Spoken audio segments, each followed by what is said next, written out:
ये भारत का पहला राज्य है जहां हम अपना कर्मचारियों का पुराना पेंशन लागू किया है। आज उनको बुढ़ापे का लाठी देने का काम हम ही ने किया। एक तरफ पूरा भारतीय जनता पार्टी व्यापारियों की जमात, कम से कम यहां 100-150 हेलीकॉप्टर आ चुका है, 2-3 दर्जन हवाई जहाज आ चुका है, अभी 4-4, 5-5 हेलीकॉप्टर ये भारतीय जनता पार्टी का लोग का उड़ रहा है। और पूरा विपक्ष में इधर मात्र अकेले हेमंत सोरेन उनको रोकने में लगा है।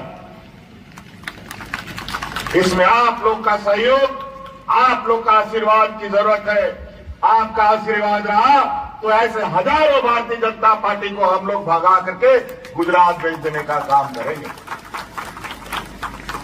आज जिस तरीके से महंगाई आसमान छू रहा है, नमक, तेल, जूता, चप्पल, कलम, किताब, सब चीज का दाम महंगा, बस का भाड़ा, ट्रेन का भाड़ा, सब चीज बढ़ गया है, लेकिन आमदनी तो घट गया।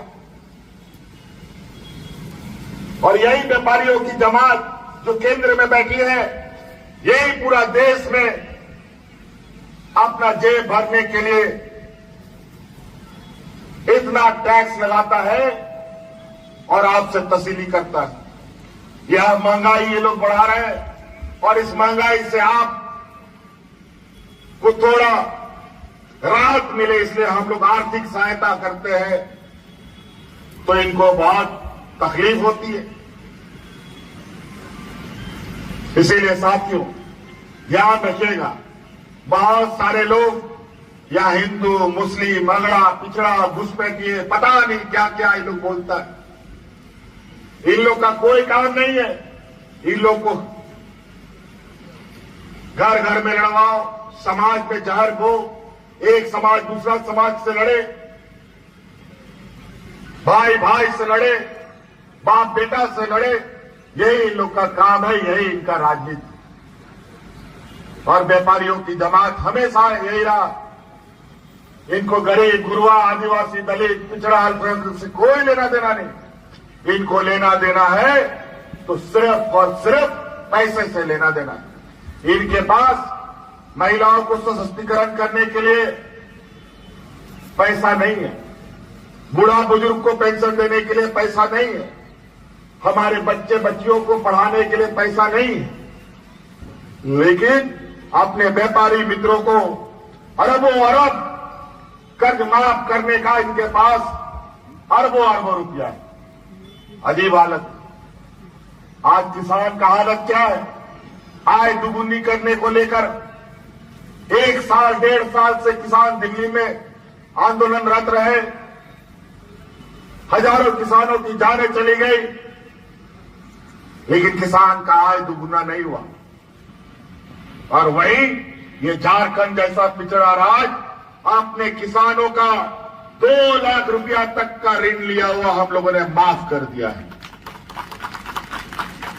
तो कई ऐसी चीजें हमको जो जो याद आ रहा है हम आपको बता रहे हैं, लेकिन इतना लंबा चौड़ा फहरिस्त है। अभी तो 1 महीना बाकी था हमारे काम करने को। 1 महीना में हम लोग इतना लंबा और लकीर खींचते, शायद यही डर से इन लोगों ने हमारी सरकार पूरा होने से पहले ही लोगों ने चुनाव की घोषणा कर दी है। बहुत सारे आप लोगों के भी रिश्ते नाते अलग अलग राज्यों में काम करने जाते थे, कोई नौकरी करने के लिए, कोई मजदूरी करने के लिए। अचानक ये एनडीए की सरकार, ये भारतीय जनता पार्टी की सरकार ने बिना किसी को समय दिए देश में लॉकडाउन लगा दिया। अचानक जहां गाड़ी चल रहा था वहीं रुक गया, चाहे वो घने जंगल के बीच में, चाहे वो शहर में, चाहे गांव में, जो जहां था वहीं खड़ा हो गया। और हम लोग का मजदूर, हम लोग का रिश्ता नाता लोग अलग अलग राज्यों में जाकर के फंस गया। किसी को घर जाने का कोई रास्ता नहीं मिला। हजारों लाखों लोग देश के अंदर, कोई दिल्ली से, कोई मुंबई से, कोई कलकत्ता से, कोई महाराष्ट्र से, पैदल ही चल दिया अपना अपना गांव। महिला पुरुष बच्चा सब, कई लोग तो रास्ता में मर गया, कई लोग मालगाड़ी का पटरी के नीचे कुचल के मर गया। ऐसे भयावह दिन में भी इस देश का पहला और आपका बेटा, आपका भाई जो आपके सामने खड़ा है, आपके परिवारजनों को हवाई जहाज से ढो ढो करके आपके घर पहुंचाने का काम करता था। मुंह में मास्क लगा करके घूमना, रहना, किसी से मिलना जुलना नहीं। और ऐसे समय में हम कोरोना ढो ढो करके लाते थे। 2019 के पहले याद कीजिए, डबल इंजन की सरकार थी, केंद्र में भी बीजेपी की सरकार, राज्य में भी बीजेपी की सरकार, एनडीए की सरकार। ये खूंटी, गुमला, सिमडेगा क्षेत्रों में लोग राशन कार्ड ले लेकर के भाग भाग करते हुए मर गया, भूख से मर गया। लेकिन कोरोना जैसा महामारी, जहां हमारे मजदूर तबके के लोग सबसे अधिक हैं, एक दिन बेचारा मजदूरी नहीं करता है तो घर का चूल्हा भी नहीं जलता।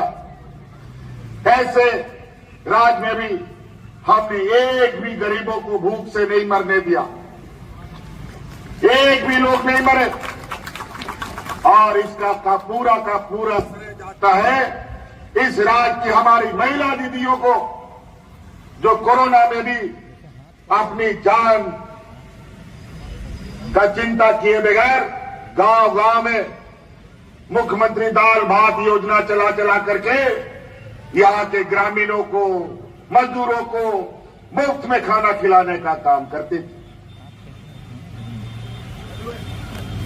बहुत सारे ऐसे उतार चढ़ाव हम लोगों ने देखे, ना डॉक्टर का पता, ना अस्पताल ढंग का, ना दवाई का उपलब्धता।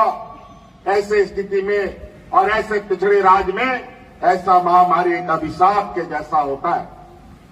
लेकिन हम लोगों ने बड़ी शिद्दत से और बड़ी मेहनत से, बड़ी लगन से, बड़ी ईमानदारी के साथ इस राज्य की जनता को बचाने का 24 घंटा हम लोगों ने काम किया। और इस राज्य की जनता को बचाने के लिए मुझे बहुत बड़ा कीमत भी चुकानी पड़ी।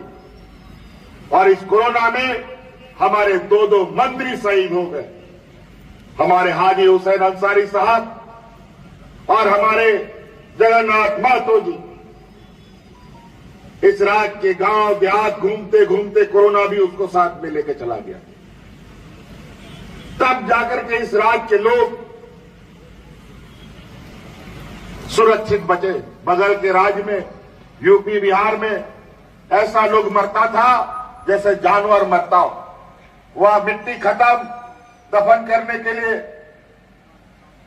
लोगों को जलाने के लिए लकड़ी खत्म, ये हालत हो गया था। और यही पिछड़ा राज्य पूरे देश की जान बचाने के लिए, पूरा देश के अंदर ऑक्सीजन का जो सप्लाई हुआ है वो झारखंड प्रदेश से ही हमारे राज्य से हुआ है।